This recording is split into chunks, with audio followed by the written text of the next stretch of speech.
જય માતાજી મિત્રો, મારી આ ઠાકરની દયા યુટ્યુબ ચેનલની અંદર આપનું હાર્દિક સ્વાગત છે મિત્રો.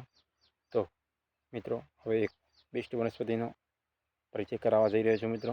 બરાબર, એ પહેલાં જો મારી આ ચેનલની અંદર કોઈ તમે નવા આવ્યા હોય તો મારી આ ઠાકરની દયા ચેનલને લાઈક કરજો, શેર કરજો અને સબસ્ક્રાઈબ કરજો, જેથી કરી અમારી આ ચેનલના વિડીયોનું જ્ઞાન સૌથી પહેલાં નોટિફિકેશન તમને મળે મિત્રો. એ માટે અમે કહીએ છીએ મિત્રો. બરાબર, તો ટોપિકની અંદર બન્યા રહેજો મિત્રો, અમારા વિડીયોને ક્લિપ ન કરતા, જેથી કરી તમારું જ્ઞાન અધૂરું રહે મિત્રો.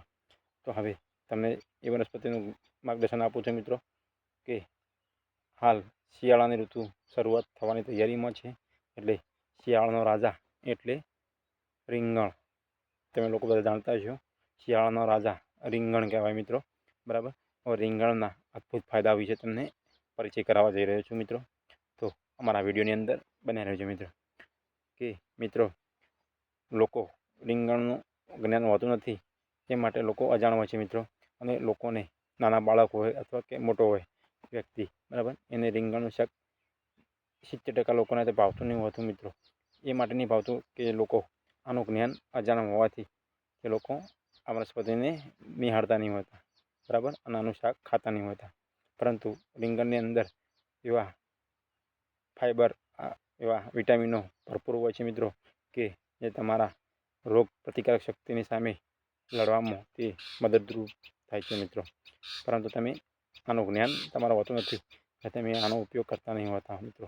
બરાબર, રીંગણ ખાવાના ફાયદા મિત્રો ઘણા બધા છે. જો પહેલું તો કે તમારી અંદર શરીરની અંદર કોઈ પણ જે રીંગણ એ વાયુનાશક અથવા પિત્તનાશક એ વનસ્પતિ છે મિત્રો. બરાબર, જે રોગ પ્રતિકારક શક્તિ સામે લડવામાં એ સક્ષમ રહે છે મિત્રો. તો એનો ફાયદો મિત્ર એ છે મિત્રો કે રીંગણ ખાવાથી તમારી શરીરની અંદર, બરાબર, જે કફ, વાયુ અથવા જુકામ, શરદી, જુકામ, ઉધરસ જેવી બીમારીમાં તે રક્ષણ કરે છે મિત્રો. જેથી કરી તમારે શું કરવાનું છે મિત્રો કે આ રીંગણનો ઓળો બનાવવાનો અથવા રીંગણનું શાક કરી જો તમે આનું સેવન કરશો તો તમારા શરીરની અંદર કોઈ કફ કે વાયુ કે ગેસ કબજિયાત જેવી બીમારીઓ હોય, અત્યારે હાલ ભાદરવાની સિઝન ચાલે છે મિત્રો. ચોમાસું પતવા આવ્યું મિત્રો. હવે ભાદરવો આસો મહિનાની શરૂઆત થાય છે મિત્રો. અત્યારે લોકો તમે જોતા હશો મિત્રો કે ઠેર ઠેર દવાખાનાની અંદર લોકો નાના બાળકોથી મળીને વૃદ્ધ માણસ સુધી લોકો બીમાર પડ્યા હોય છે. જેની શરૂઆત એ છે મિત્રો કે જ્યારે ભાદરવો બેસે ત્યારે ગરમી પડે છે અને સવાર પડે એ ઠંડી હોય છે. બંને ઋતુઓ જેવો ઠંડી અને ગરમી બંને બે ભેગું થાય એટલે લોકોમાં બીમારી વધી જાય છે મિત્રો.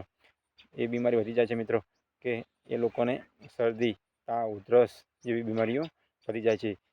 એ માટે મિત્રો કે તમારી અંદર શરીરની અંદર પૂરતું પ્રોટીન અથવા પૂરતા વિટામિનો ના હોય એટલે રોગ પ્રતિકારક શક્તિ માટે તે લડી નહીં શકતા.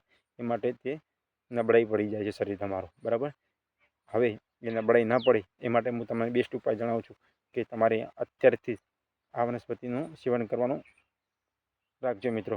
તમે રીંગણનું શાક અવશ્ય ખાજો મિત્રો.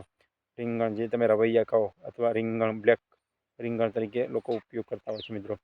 આ અવશ્ય ખાવું જોઈએ. એની અંદર ખૂબ પ્રમાણમાં વિટામિન અથવા ફાઈબરો, પ્રોટીન હોય છે મિત્રો, જે તમારા રોગ સામે લડવા મદદરૂપ થાય છે મિત્રો. બરાબર, આવા અનેક પ્રકારના લક્ષણો હોય છે મિત્રો જે રોગ સામે રીંગણનો ખાવાથી ફાયદા થાય છે મિત્રો. બરાબર, આ મેં તમને જણાવ્યું એ રીંગણ ખાવાથી તમારે પિત્તનાશક, વાયુનાશક, બરાબર, અથવા શરદી, ઉધરસ જેવી બીમારીઓમાં તે રાહતરૂપ છે મિત્રો. બરાબર, તથા કોઈ પણ વ્યક્તિને જો મૂત્રમાર્ગની અંદર જો સોજન હોય અથવા પેટમાં જો વાયુ ભરાય હોય, ગેસ કહીએ છીએ આપણે, કબજિયાત, બરાબર, ગેસ જેવી આવી બીમારી થતી હોય તો તમારે આ રીંગણનો ઓળો બનાવી ખાવાથી તમારા શરીરની અંદર કોઈ દિવસ ગેસની બીમારી રહેશે નહીં મિત્રો. બરાબર, બધા મિત્રો આગલા ટોપિકમાં જણાવ્યું એ પ્રમાણે, બરાબર, જે શરદી, ખાંસી જેવું પણ એ રહેશે નહીં. બરાબર, જેથી આનો ઉપયોગ અવશ્ય કરવો જોઈએ મિત્રો. બરાબર, જય માતાજી મિત્રો.